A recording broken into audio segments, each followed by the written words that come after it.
الله العظیم. د اهل سنت والجماعت عقیدې سره تعلق لرونکو په دین مینو غیرتمندو غیرو مسلمانانو ورونو،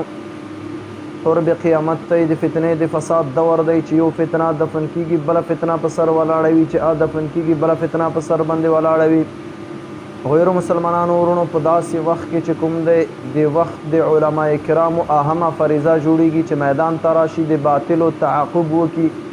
د غلطو عقایدو د خلکو عقاید چې کوم دی د خلکو مخې ته چې کوم دی هغه ښکاره کړي. که موږ تاسو وګورو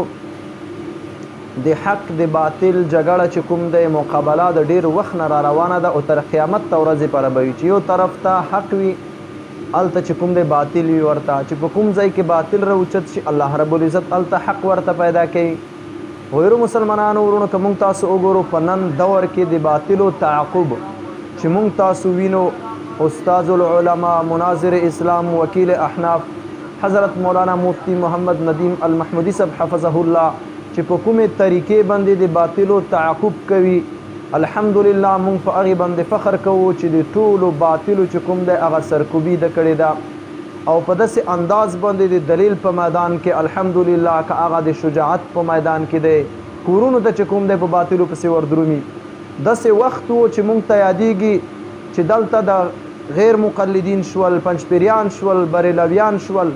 د مونږ د علماء دیوبند جمعتونو ته به ورتلل، دا شر فتنې فساد دا به جوړولو،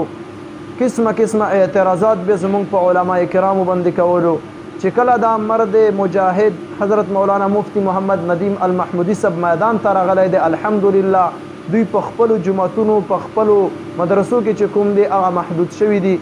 او دغه جرأت نه ورته میلاویږي چې زمونږ علماء کرامو ته راشي، زمونږ جمعتونو ته راشي، زمونږ په علماء کرامو باندې اعتراضات وکړي.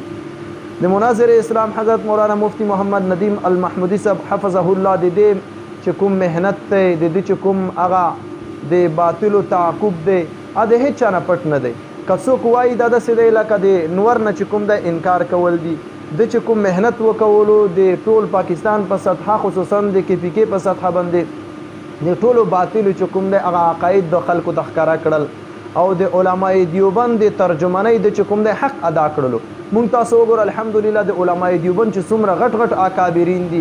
د استاذ العلماء شیخ الحدیث والتفسیر حضرت مولانا شیخ محمد ادریس صاحب شهید رحمه الله، او په د باندې څومره بروسه او دغه رنګ جامع درالعلوم حقانی اکوړه خټک چې څومره شيوخ دي په د باندې اعتماد کوي، نو داسې هستی چې کوم دي هغه بیا په صدۍ کې چې کوم دي هغه نه پیدا کیږي. نو مونږ تاسو د داسې هستی لپاره دعاګانې وکړو، بلکې الحمدلله استاذ العلماء حضرت مولانا مفتی محمد ندیم المحمودی صاحب داسې ټیم تیار کړی دی، نوجوانان احناف په نام باندې داسې شاګردان یې تیار کړي دي چې د ملک په مختلفو ځایونو کې په مختلفو علاقو کې چې کوم دی د باطلو چې کوم دی هغه تعقب کوي. استاذ العلماء حضرت مولانا مفتی محمد ندیم المحمودی صاحب حفظه الله هغه چې کوم دی هغه یو ځان ته شخصیت دی، د ادنا یو شاګرد دی، هغې سره باطل دا جرأت نشي کولای چې د دې سره چې کوم دی هغه په میدان کې کینی، میدان ته راشي. الحمدلله داسې خلک چې کوم دي د تیار کړي دي، نن سبا به چې کوم دی یو لیونی راوچتېږي او دی په مناظر اسلام حضرت مولانا مفتی محمد ندیم المحمودی صاحب حفظه الله هغه باندې اعتراضات کوي، هغې پسې سپکې سپورې خبرې کوي. الحمدلله زمونږ چې کوم دی هغه تربیت په دې طریقې باندې نه دی شوی چې دوی سپکې سپورې خبرې کوي، کنځرې کوي، او مونږ چې کومه ده هغه کنځرې کوو نه، مونږ چې کومه ده هغه داسې نه، مونږ د دلیل په میدان کې الحمدلله چې کوم دی هر باطل مقابله مو کړې ده، د هر باطل مو جواب کړی دی، او د باطلو سره د فراډ د دوکې د دې نه سوا بل هیڅ شی نشته دی. نو غیرو مسلمانانو ورونو، مونږ تاسو د الله رب العزت یو عظیم نعمت را کړی دی، د مناظر اسلام وکیل احناف حضرت مولانا مفتی محمد ندیم المحمودی صاحب حفظه الله چې زمونږ څومره د علماء دیوبند ترجمنی د کړې ده، بل داسې چا نه ده کړې او نه به حق ادا کی. که هغه په هر طرف نه اعتراض کیږي، دی په میدان باندې ورته ولاړ دی، حتی کې د په خپل ځان باندې ګولۍ هم خوړلې دي، خپل ملګري شهادت باندې هم رسېدلي دي،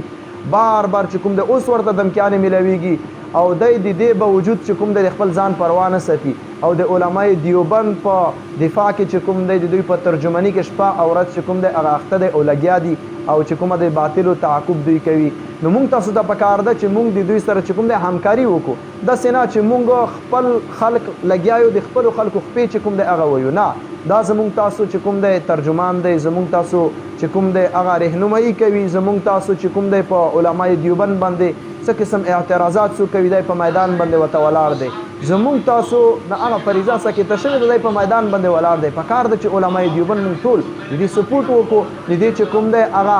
خلکو ته د حقیقت ښکاره کړو چې بالکل دغه سړی د علماء دیوبند ترجمانی په صحیح طریقې باندې چې کوم دی هغه کوي او لګیا دی او مخلصه دی. نن سبا چې کوم دی باطل قسمه شکوک او شبهات زمونږ د علماء کرامو ذهنونو ته چې کوم دی هغه وراچوي. نو غیر مسلمانانو ورونو الحمدلله په دې باندې موږ فخر کوو او چې علماء دیوبند کې داسې خلک ژوندي وي د ټول علماء دیوبند چې کومه ده هغه ترجمانی کوي. باطل فراډ دوکا دروغ کنځلې د دې نه سوا هیڅ د دوی نشته دی. صرف دغه فراډ دوکا دروغ په دې باندې چې کوم دی وخت تېروي، نور دوی چې کومه ده هغه حقیقت نه لري. نو الله رب العزت ته موږ تاسو ته د حق ویلو توفیق را نصیب کړي. الله رب العزت ته موږ ته د اهل سنت والجماعت علماء دیوبند په عقیده باندې استقامت را نصیب کړي. واخر دعوانا الحمد لله رب العالمین.